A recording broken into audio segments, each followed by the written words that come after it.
নমস্কাৰ। আসাম পুলিচৰ যিহেতু অনলাইন আবেদন আৰম্ভ হৈছে 16 তাৰিখৰ পৰা আপোনালোকে বহুতে অনলাইন আবেদন ইতিমধ্যে কৰিছে আৰু কিছু সংখ্যক কেণ্ডিডেটে কি কৰিছে তেওঁলোকৰ ডাটাবিলাক ভৰাওঁতে ভুল কৰিছে। কিছুমানে নিজৰ নামটোৰ ক্ষেত্ৰত ভুল কৰিছে, কিছুমানে দেউতাকৰ নামটোৰ ক্ষেত্ৰত ভুল কৰিছে আৰু কিছুমানে ডকুমেণ্ট আপলোড দিওঁতে তেওঁলোকে খেলিমেলি কৰিছে। হায়াৰ ছেকেণ্ডাৰী মাৰ্কশ্বিটৰ ঠাইত আপোনালোকে মেট্ৰিকৰ দি পাইছে, তেনেকৈ আপোনালোকে খেলিমেলি কৰা আমি কমেণ্ট বক্সত দেখিবলৈ পাইছোঁ। আপোনালোকৰ কেনেধৰণে কাৰেকশ্যন কৰিম তাৰ ওপৰত আপোনালোকে প্ৰশ্ন কৰিছে। আজি ভিডিঅ'টো তাৰ ওপৰতে হ'ব, আপোনালোকে কেনেধৰণে এইখিনি কাৰেকশ্যন কৰিব পাৰিব। গতিকে ভিডিঅ'টো শেষলৈকে চাই থাকিব। আৰু বৰ্তমানে যোনসকল কেণ্ডিডেটে এতিয়ালৈকে অনলাইন আবেদন কৰা নাই তেওঁলোকে অনলাইন আবেদন কৰি ল'ব। অনলাইন আবেদনৰ কেনেধৰণে আপোনালোকে অনলাইন আবেদন কৰিব তাৰ ওপৰত ভিডিঅ' দিয়া আছে, আপোনালোকে ভিডিঅ'টো চাই ল'ব। অনলাইন আবেদন কেনেদৰে কৰিব পাৰে। বৰ্তমানো আপোনালোকৰ আসাম পুলিচৰ কোনো ধৰণৰ এডিট কৰা অপশ্যন অহা নাই। আপোনালোকে যদি ভুল কৰিছে কিবা আপোনালোকৰ ডাটাবিলাক দিওঁতে, দেউতাকৰ নামৰ ক্ষেত্ৰতে হওক, মাকৰ নামৰ ক্ষেত্ৰতে হওক, নিজৰ নামৰ ক্ষেত্ৰতে হওক বা এড্ৰেছৰ ক্ষেত্ৰতে হওক, আপোনালোকে যদি কিবা ভুল কৰিছে তেনেহ'লে বৰ্তমান আপোনালোকে শুধৰাব নোৱাৰিব।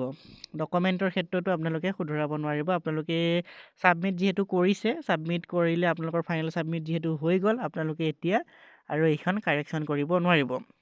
আপোনালোকে কাৰেকশ্যন কৰিব নোৱাৰিলেও আপোনালোকৰ কোনো চিন্তাৰ কাৰণ নাই, কাৰণ আপোনালোকে যেতিয়া ফিজিকেল দিব যাব তেতিয়া আপোনালোকে ডকুমেণ্টবিলাক লৈ যাব আৰু আপোনালোকৰ ডকুমেণ্টবিলাক যদি ঠিকে থাকে, আপোনালোকৰ নামৰ ক্ষেত্ৰতে হওক বা আপোনালোকৰ ডকুমেণ্টবিলাক যদি ক্লিয়াৰ পায় তেনেহ'লে আপোনালোকক সুবিধাটো দিয়া হ'ব। আপোনালোকে PhD বা PET দিব পাৰিব।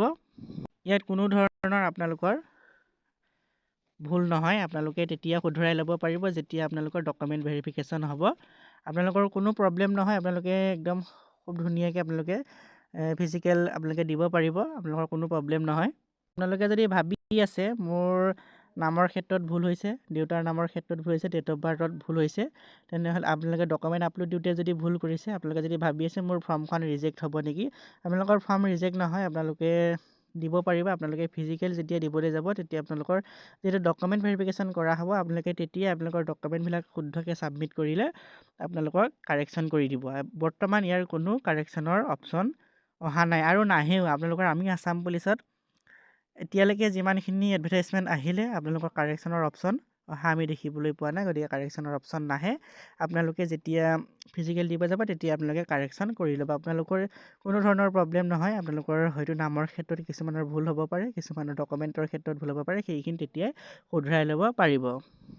যোনসকলে ভাবি আছিলে ৰিজেক্ট হ'ব নেকি, ৰিজেক্ট নহয়। আপোনালোকে নিশ্চিতভাৱে থাকক, আপোনালোকৰ কোনো ধৰণৰ ৰিজেক্ট নহয়।